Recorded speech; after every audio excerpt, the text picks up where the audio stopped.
Hola, bienvenidos a un nuevo episodio de Entre la Vida y la Música. Arturo, ¿cómo estás? Bien, muy bien, Romina. Como siempre, muy contentos de encontrarnos una vez más con este espacio y como siempre decimos, con estos temas, ¿no? Yo siempre, digamos, no puedo dejar de descubrir cuando vamos pensando, o cuando yo voy pensando quizás qué cosas podemos plantear o qué temas podemos proponer, cómo en el fondo son temas recurrentes sobre los que uno ha dado tantas vueltas con el paso del tiempo y con los años y que ha leído y ha reflexionado. Entonces, en el fondo siempre el podcast es una oportunidad más de uno volver a enfrentarse al tema y ver qué reflexiones surgen, ¿no? O sea, siempre, Me siempre es gusta como el tema de hoy, estimulante. Bueno, el porque tema somos de hoy es muy parte los dos, o sea, vos desde tu espacio y yo desde el mío, cada uno tiene ahí su rol. seguro, seguro que sí, seguro que sí. Y entonces, el tema de hoy es el intérprete. Que, Sí. claro, uno dice el intérprete y nosotros obviamente nos referimos al intérprete musical o lo que sería, ¿cuál es el rol o cuál es la función del intérprete en la música?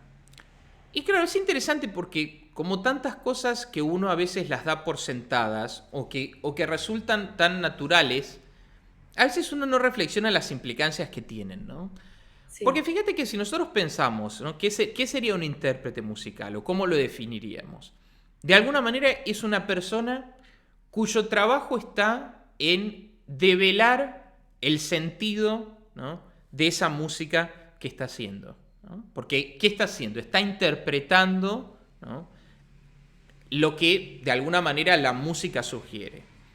Entonces ya si nos detenemos ante eso, de repente descubrimos algo, que es que la música necesitaría de ser interpretada. Es decir, lejos de ser algo objetivo, cerrado, algo ante lo cual todos tendríamos la misma mirada, no. Hay una función del intérprete que es el poner una mirada sobre eso, que le da sentido, lo interpreta, ¿no? Me encanta porque en la actuación es exactamente de la misma manera, o sea, a lo que creo te referís con esto es la misma obra tocada por distintos artistas, es de alguna manera por más que la música sea exacta la misma, energía que, o la vibra, o no sé, lo que uno le transmita a eso, a ese material que es el mismo, cambia totalmente de persona a persona. En actuación, por ejemplo, cuando haces un clásico como, no sé, Romeo y Julieta, que se ha repuesto miles de millones de veces, cada vez es diferente porque cada actriz hace su propia propuesta, lo que decís, ¿no? Como muy, no tiene que ser independiente, pero sí cada director y cada actriz pero hace desde su propia perspectiva de lo que ese personaje dice una interpretación y es por eso que los actores muchas veces nos llamamos intérpretes. Bueno, pero fíjate que es interesante porque si nosotros lo miramos en la música, el tema es aún un poco más rebuscado porque uno podría decir, bueno, pero ¿qué hay para interpretar si hay notas? O sea, si la obra de alguna manera está definida en, pensemos, el intérprete trabaja sobre todo con partituras, ¿no? Y acá vamos a ver Claro. cómo conecta con algo que vamos a hablar después de cómo el intérprete es un rol o una función que se desarrolló y se volvió central en la música clásica, pero en las últimas décadas del siglo XX sobre todo, pero que si uno lo mira está relacionado sobre todo ese mundo y después veremos cómo en la música popular quizás el intérprete o cumple otro rol o prácticamente no existe. Ahora ese es el tema al que queremos dirigirnos, ¿no? Pero siguiendo con esta lógica del intérprete, uno puede decir, bueno, pero si las notas están escritas, son siempre las mismas, o sea, vos ves Claro, no las es que un negras, intérprete dice, claro, aquí quiero hacer un silencio más profundo, ¿no? no No se puede. podría, en el fondo Te no. O salís de sea, la obra, claro. algo que un actor podría decir, bueno, y acá hago una pausa. ¿Cuán larga es esa Claro. pausa? Es algo que no está explicitada en la obra. No es que el dramaturgo dice, bueno, y ahora una pausa de 5 segundos y después sigue. Claro. Dice, si dice pausa, deja abierto. No, y puede ser pausa dramática, pero sigue siendo al criterio del intérprete. Totalmente. ¿Y cuánto dura esa pausa? ¿No? ¿Y cómo la preparó o no? ¿O cuán abrupta es? Fíjate que en algún sentido una obra de teatro, creo yo, naturalmente presupone la necesidad de que el intérprete le dé sentido a todo eso. O sea, yo creo, y esto lo hemos hablado con mi madre, que ella es directora de teatro, que Sí. ella decía, el teatro es una cosa cuando uno lo lee y otra cosa cuando uno lo ve representado. Que la distancia enorme que hay entre leer Shakespeare o actuarlo, o dirigirlo, o presenciarlo, digamos, en el teatro como un hecho vivo, es muy grande. Como que hay un Claro. abismo realmente, ¿no? Y ese Mm. abismo en gran medida está por todo lo que el intérprete tiene que elaborar. Ahora, en un pentagrama o en una obra musical en la cual el compositor escribió todas las notas y las figuras rítmicas, ¿cuánto? Uno podría decir, bueno, pero ¿cuánto hay para interpretar ahí? No hay demasiada información objetiva como para que Sería como que realmente... cuánta libertad tiene el intérprete, la ¿Cuánta libertad? pregunta Exactamente. ¿Cuánta que libertad realmente subyace. tiene el intérprete? Claro, ¿cuánta libertad tiene y cuánto... cuán, o sea, cuán relevante es lo que él aporta en su interpretación, ¿no? Claro. Eso hace que muchas personas crean que si uno escucha, no sé, una sonata de Beethoven o de Mozart tocada por dos pianistas distintos, más o menos va a sonar lo mismo porque es la misma sonata. Bueno, es muy interesante cuando uno hace el ejercicio, de repente descubre que son dos obras a veces completamente diferentes, ¿no? Yo lo Y sé eso es, por vos, pero no lo sabía antes.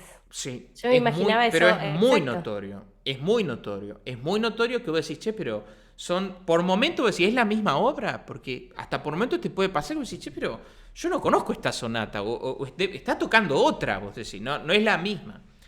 ¿Qué es la Entonces, cadencia? ¿Qué es lo que pueden cambiar? bueno, ¿Cómo? hay muchas cosas. Por ejemplo, una de las cosas es el tempo, la velocidad. ¿Por qué? Porque la Ah, velocidad de la pulsación, la velocidad de la música, es algo que la partitura pone a veces como una indicación o una sugerencia, pero no es un valor exacto numérico del metrónomo en el que vos decís, dice, Beethoven puso negra 80, entonces todos los pianistas antes de tocar se ponen el metrónomo en 80 y dicen, vamos con esto. No. En el fondo, si uno hace el ejercicio, puede ser que un pianista hizo negra 80, otro negra 85, otro negra 90, el mismo pianista la toca en vivo y hace negra 70. Es decir, ya la cuestión de lo rítmico introduce una cantidad de variables en las que vos decís, che, pero la partitura ahí la está interpretando cuál debiera ser el movimiento o el sentido de fluidez, ¿no? Entonces, en lo rítmico es claro. una cosa que es muy notoria. Vos decís, che, pero este la agarró más rápido, este la agarró más lenta. No, y Y vos es decís, totalmente un abismo lo que decís, ¿no? Entre la misma obra tocada rápida o lenta son dos canciones distintas. Y son uno, dos obras completamente sí, diferentes, claro. Y uno podría decir eso. Y después hay otras cosas similares al ejemplo que vos ponías con el teatro, de que, por ejemplo, Beethoven pone piano. Piano significa suave. ujú, Bueno, pero ¿cuán suave? O sea, claro, o decís, bueno, esto es un piano y acá crece, hay un clímax y llegó un forte, algo sonoro, ¿no? En la densidad, en el volumen. Pero sí, ¿cuánto tengo que crecer? ¿Cuánto es forte? ¿No? Bueno, ahí está el intérprete, tomando las claro, decisiones, ¿no? claro. Entonces, ahora, es interesante, ¿no? Que esto como para dar un perfil de cuál sería la tarea del intérprete. Ahora es interesante, ¿por qué? Porque entonces ya descubrimos que una obra, lejos de ser un corpus totalmente cerrado, bueno, es Ajá. algo que requiere de ese trabajo de interpretación y en la que descubrimos que en algún sentido el planteo del compositor, digamos, está muy condicionado por qué es lo que el intérprete, digamos, entiende de eso o quiere transmitir con eso, ¿no? Por eso en el fondo las llamadas artes interpretativas, que son el teatro, la danza y la Y música, la ¿no? música, Completamente distintas a otras disciplinas artísticas en las que no hay un intérprete por medio. Entonces, el David de Miguel Ángel es el David. No, es esa escultura gigantesca que vos ves delante, es eso lo que el escultor esculpió. Te pasarán cosas a distintas personas en general, pero es eso. La Mona Lisa es un cuadro que está, ¿no?, en el Louvre, y bueno, uno va y lo ve. Pero ese cuadro es un objeto en el cual no hay una mediación entre el creador y la obra, ¿no? claro. El Quijote de Cervantes, bueno, es una novela, está escrita. Cervantes escribió desde la primera palabra hasta la última. No hay. Después será lo que te pasa a vos, como vos, ¿no? Pero es como que no hay una intermediación, ¿no? Ya cuando hay un intérprete, en algún sentido, hay un camino que se abre, ¿no? Ahora, es muy interesante porque si nosotros lo miramos en el contexto de la historia de la música, el rol del intérprete es, tal como nosotros lo entendemos hoy en la música clásica o académica, es de Ajá. invención reciente. Mirá. ¿Por qué digo? Porque en realidad, si uno mira cómo los compositores del pasado entendían su música, ellos eran los intérpretes de su propia música. O sea, el compositor escribía música y él la tocaba o él la dirigía. Y entonces en realidad la creación y la interpretación y la ejecución era parte de la misma persona. Claro. De hecho, por eso muchos compositores no dejaban muchas indicaciones a veces en las partituras, porque ellos decían, yo sé si quiero forte, si quiero piano, y si quiero algo yo le digo al músico que tengo al lado, no, acá haga esto. Entonces no había esa idea de que vos dejabas una obra que 100, 200 años después alguien se iba a cruzar y que iba a necesitar esa información para saber cómo interpretarla. Como las didascalias que le decimos en actuación, que es cuando el escritor te deja ahí un entre paréntesis y esto va por acá, Bueno, ¿no? si vos mirás, por ejemplo, las partituras de Mozart, de los barrocos de Bach, vos te das cuenta que no hay nada. Están las notas, las corcheas, las negras, peladitas ahí, y vos estás a la buena de Dios y decís, che, ¿qué tomo como pulso? No sé. Che, pero ¿y acá qué sonoridad pienso? ¿Piano, forte? No sé. Che, ¿y esto ligo, separo? O sea, los compositores les importaba muy poco ser puntillosos en dejar toda esa información. ¿Pero por qué? Porque el intérprete y el compositor estaban fusionados, eran la misma persona.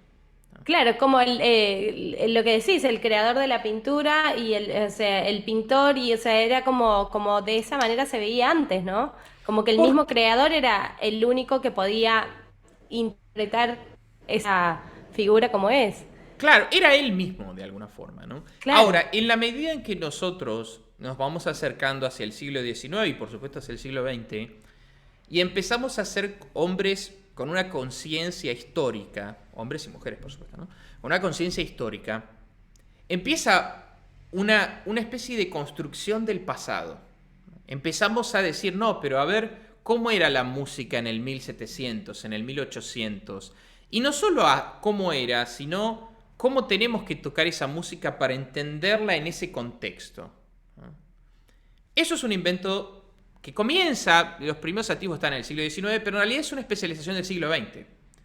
El siglo XX Claro. empieza a decir, bueno, ¿cuáles son los periodos de la historia de la música? Este. Bueno, ¿cuáles son las reglas? ¿Cómo funcionan? ¿Qué pasaba? ¿Quiénes?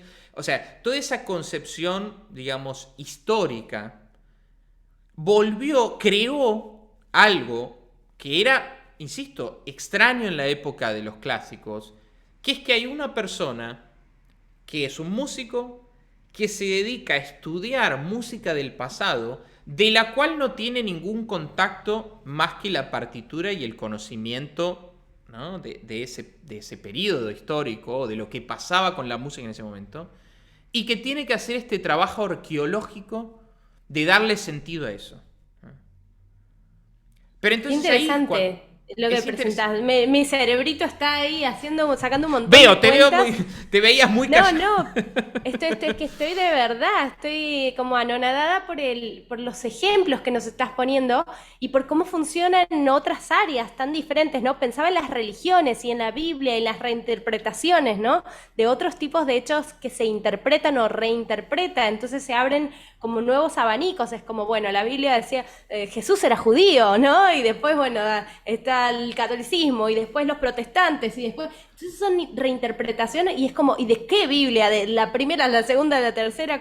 Entonces me haces pensar de cuánto reinterpretamos y lo que aprendemos son reinterpretaciones de las reinterpretaciones de otros y que Absolutamente. quizás estamos muy lejos del verdadero material. Eso es lo que en mi cabecita está ahí. Bueno, es que hasta tal punto que uno se pregunta si objetivamente será algo realmente cerrado Claro. o es todas esas potenciales posibilidades, ¿no? En el fondo con el arte siempre queda esa, o sea, hasta qué punto algo termina de cerrar la obra, ¿no? O hasta qué punto la obra es todas esas posibilidades. Pero bueno, fíjate que entonces decía que, volviendo al rol del intérprete, Sí. claro, el intérprete es una persona que ya está separada del compositor. Pero separada del compositor ya no solo en su tarea, en su quehacer cotidiano, sino separada del compositor en el tiempo. Claro. Si uno era contemporáneo de Beethoven y quería tocar una sonata de Beethoven y tenía la posibilidad de conocerlo, le podía decir, che, ¿lo toco así o lo toco así? Y Beethoven puede decir, no, esto es así, no, esto es así, no, yo lo pensé así. Ahora, claro, nosotros tenemos el teléfono, ¿no? O sea, entonces en el fondo tenemos que tomar decisiones que son a veces como muy... Pues sí, ¿estaré yendo por el camino correcto? O sea, ¿será esta la interpretación correcta? Y en el fondo uno tiene que confiar en el criterio de uno, de decir, bueno, uno puede escuchar otros músicos y decir, bueno, a ver cómo lo tocaba tal pianista, bueno, a ver qué concepción tenía. Pero tampoco eso es una versión definitiva y objetiva, porque quizás esos pianistas, aún siendo grandes pianistas, podían estar equivocados en el criterio, o podían estar influenciados por otro momento histórico en el que quizás Claro. había una concepción de eso que era distinta a la que nosotros podemos tener hoy, ¿no? Hay algo muy interesante que estoy pensando de un libro justo que estoy leyendo que se llama Roba como un artista, que habla mucho en algún punto que tiene un contacto con esto que estamos conversando, porque también pienso que en esos errores, porque uno puede pensar, a mí me ha pasado como actriz de tener, no sé, un texto Yerma, ¿no? Que es un clásico de García Lorca, entonces decís como, bueno, pero ella sentía esto, sentirá esto otro, porque si a mí me pasa, entonces empiezan las opinioes personales.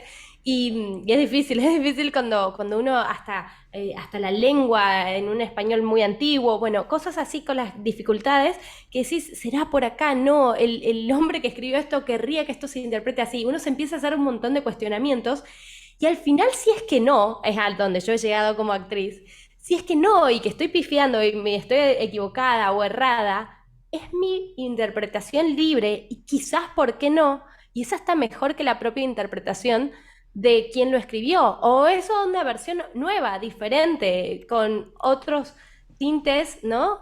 Bueno, Y que no, nada tiene por qué estar bien ni mal, ni que sea fiel, solamente fiel y exacto como quien la tocó, la escribió.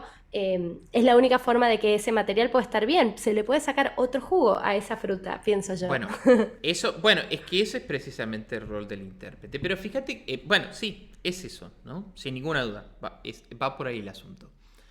Ahora, lo interesante, decíamos, es que si nosotros veníamos poniendo ejemplos, ¿no? Del campo de la música clásica, de la música académica. Ahora, cuando vamos a otros géneros, descubrimos que el rol del intérprete prácticamente está desdibujado. ¿Por qué?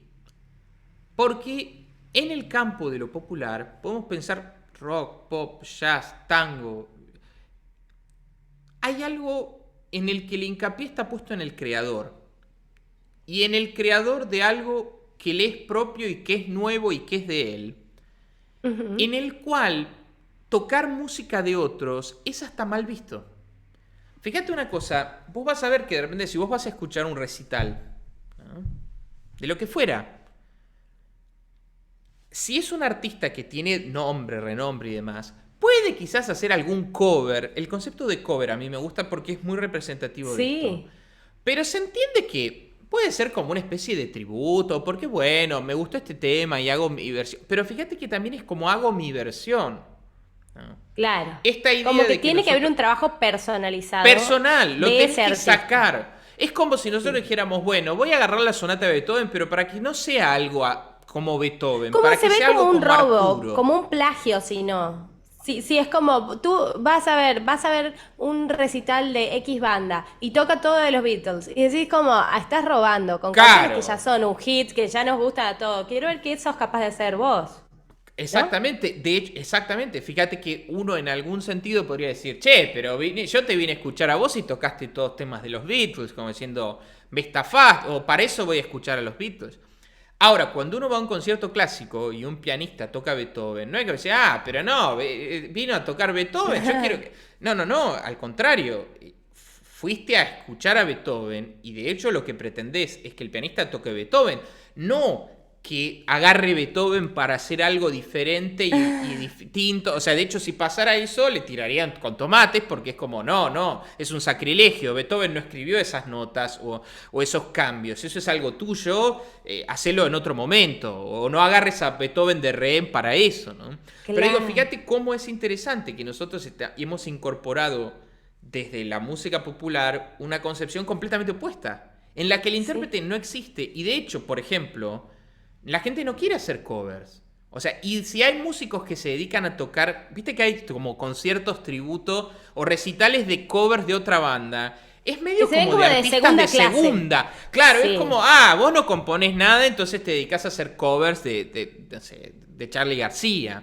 Es como Bueno, en algo este libro como que de estoy nivel. leyendo, contaba eso justo, que los Beatles empiezan a escribir sus propias canciones en el afán de que cuando ellos todavía hacían covers, otras bandas no les copien sus sets, no pongan las mismas canciones en el mismo orden del que ellos usualmente las tocaban. Entonces, pienso por esto mismo, ¿no? Es como cómo pasar al escalón siguiente, cómo me profesionalizo haciendo lo mío propio, ¿no? Bueno, es precisamente eso. Fíjate que es precisamente eso. O sea, cómo en el fondo lo que uno prioriza en el planteo de la música popular es el creador. Y el creador y el intérprete están fusionados. O sea, Mm, de alguna manera Lennon compone sus temas y Lennon los interpreta como él, o como él entiende que eso debería ser tocado o a su manera. Y si alguien más, o sea, y ya que alguien más lo haga, ya es como medio como, bueno, quiso hacer un cover, ¿no? Y ujú. si se parece mucho al original, es un cover pobre. Fíjate qué Es curioso, verdad. porque si vos decías es un cover en que cantaste igual que Lennon, tocaste el piano igual que Lennon, la banda tocó exactamente lo mismo, decís, che, pero este cover es una porquería, o sea, para eso lo escucho a Lennon, ¿no? Porque Es se decir percibe que como plagio. no sé si es que se percibe como plagio, es como que en algún sentido no deja de tener, pierde sentido escuchar Claro. a Lennon tocado como Lennon por otro, Me pasa en ¿no? las clases de actuación que también conozco maestros que son así como muy emblemáticos de una técnica y conozco a maestros más jóvenes que dan esas técnicas y es como, no es así. Yo la conozco de primera mano y mi maestro lo que decía era tal cosa y esto es una reversión tuya de esa técnica, no es así la técnica, ¿no? Y uno es como, para eso vuelvo a tomar clase con este otro maestro que es el Bueno, original. claro, bueno, pero fíjate que entonces es un planteo completamente diferente a cuando vos te parás, digamos, frente a frente a una sonata de Mozart, porque ahí el approach es completamente Querés diferente. fidelidad, claro. Quiero fidelidad, pero también esa fidelidad está transitada por lo que yo pueda interpretar de eso y Claro. también cobra interés porque yo puedo tener una mirada distinta o diferente, ¿no? Pero es siempre tratando de acercarse a lo que Mozart escribió, no tratando de alejarse de eso. Porque en el fondo en Claro, el cover lo que se busca es acercarse y alejarse a la vez, ¿no?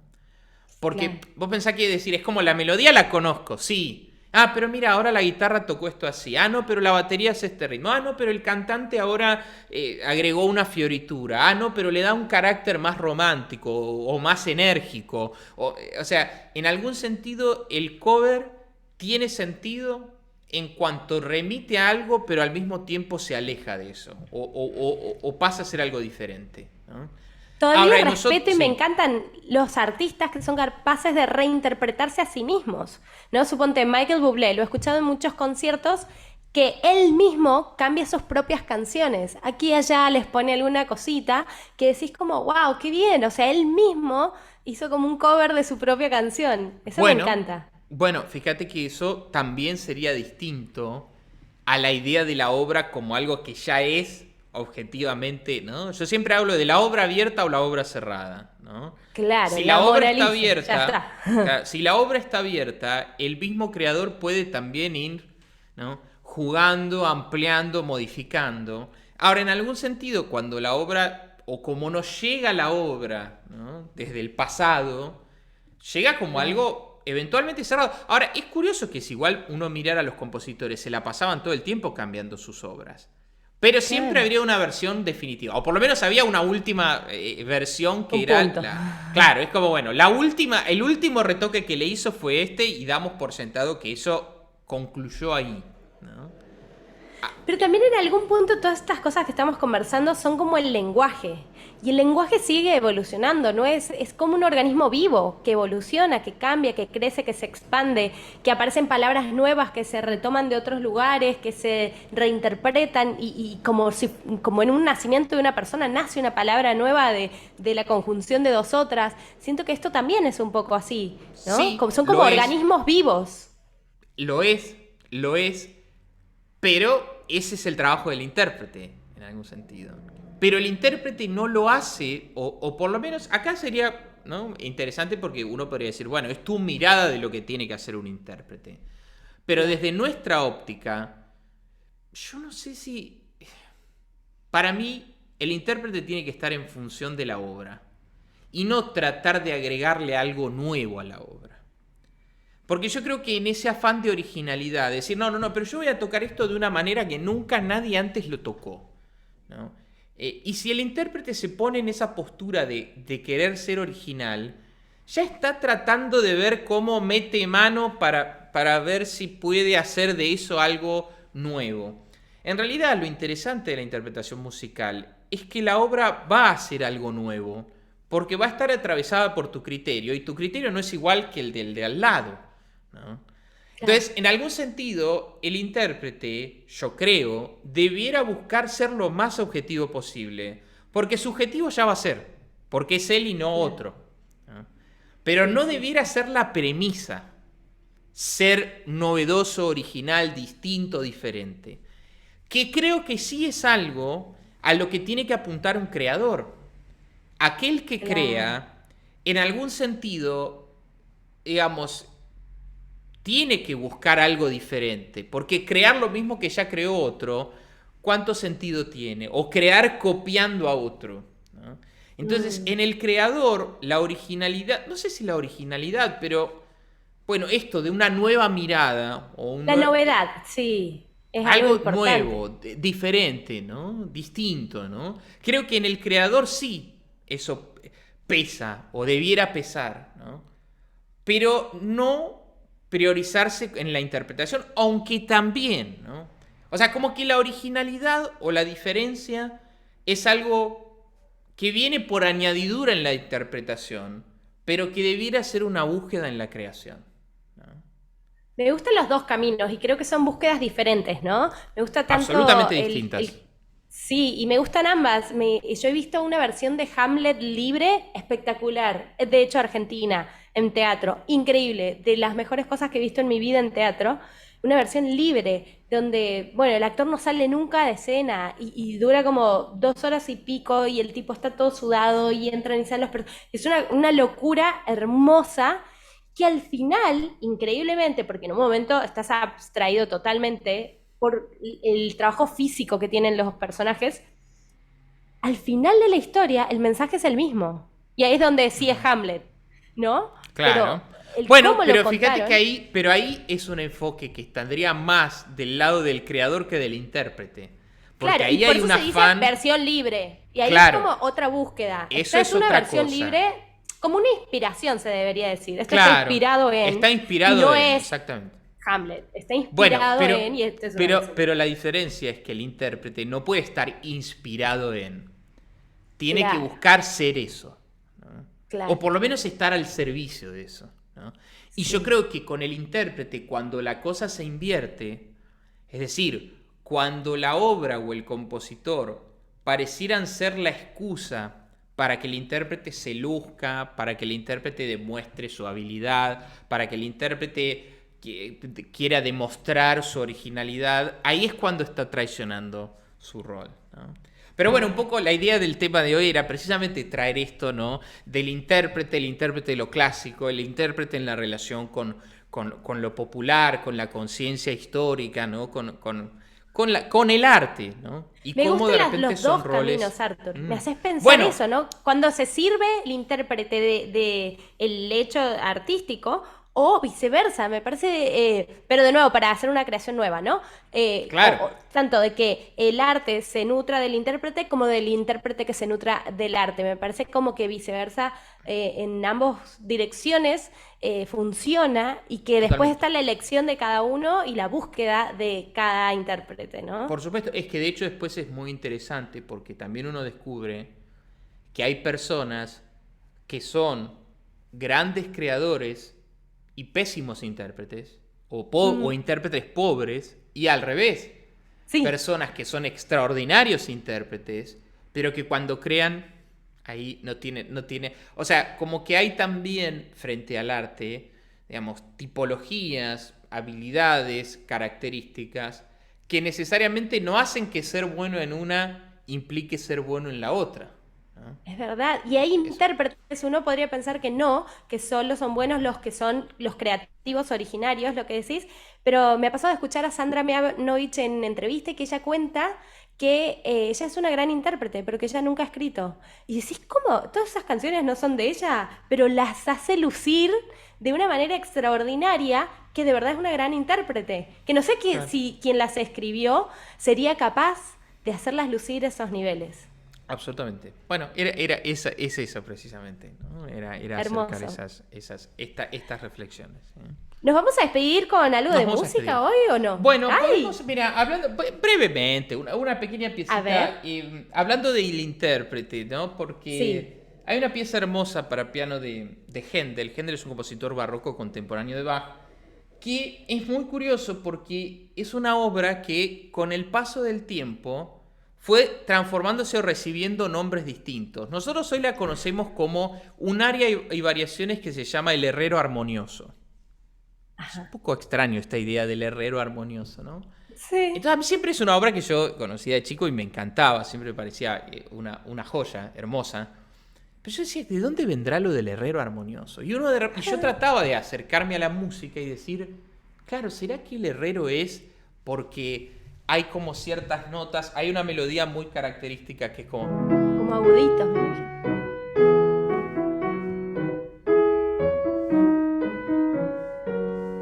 Pero yo decía, esto... Como el golpe de un martillo. Claro, yo decía, es como el golpe, yo me imaginaba como el herrero golpeándonos, ton, Sí. tin, ton, ¿no? Y era la idea del herrero armonioso como que esos golpes eran algo agradable, algo musical, ¿no? Entonces yo Antes me de que hacía... nos despidamos con Sí, eso, Arthur, que ahora nos sí. cuentas un poquito más, quiero recordarles nuestras redes sociales que son Arturo Estanislao Pianista y Romita Leal. Nos pueden encontrar en Instagram para seguir la conversación, para dejarnos comentarios, propuestas. Vamos a hacer pronto más vivos. Los días domingos estábamos haciendo unos vivos, así que estén atentos también por ahí a nuestras redes y nos pueden encontrar en YouTube también si es que estás escuchando este capítulo solo en audio en Spotify. Estamos en YouTube en Arturo Estanislao Pianista y Romita Leal al unísono. En ambas redes sociales nos encuentran para seguir las conversaciones por ahí. Y Arthur, sí, lo que nos quieras contar de la obra Bueno, y ya nos despedimos con un nos poco de despedimos con música. esto. Entonces yo, claro, yo era chico y yo decía, claro, me encantaba la idea del herrero armonioso. Y yo decía, ¿será que Händel un día iba caminando, ¿no? Y pasó por una calle donde había un herrero trabajando y dijo, bueno, a ver, me gusta la idea de... O encontró algo musical. Ahora, todo dentro de la reconstrucción del intérprete, ¿no? Como, o sea, ¿cuál Claro. será el sentido? ¿O habrá algo de todo eso que uno le pueda imprimir, ¿no? Ahora es muy interesante porque, de hecho, investigando y yendo a hacer este trabajo de arqueología del intérprete, en realidad el nombre del herrero armonioso nadie sabe quién se lo puso a la obra. Porque parece que en el siglo XIX, esto es una obra del siglo XVIII, fines del siglo XVIII, era en realidad era un área de variaciones que formaba parte de una suite, que no tenía nombre. Creo que, si mal no recuerdo, es la suite número 5 para teclado. Dentro de esa suite estaba este área con variaciones, que alguien decidió sacarlo de la suite y ponerlo como una obra independiente. Como diciendo, bueno, toquemos el área y variaciones, ¿no? Sin tocar todos los otros números de la suite, ¿no? La suite es como una colección de distintas pequeñas piezas. Entonces ya de repente la obra como obra ya era un invento de alguien que dijo, no, saquémosla de contexto. Y después nadie sabe por qué, quién le puso el nombre del herrero armonioso.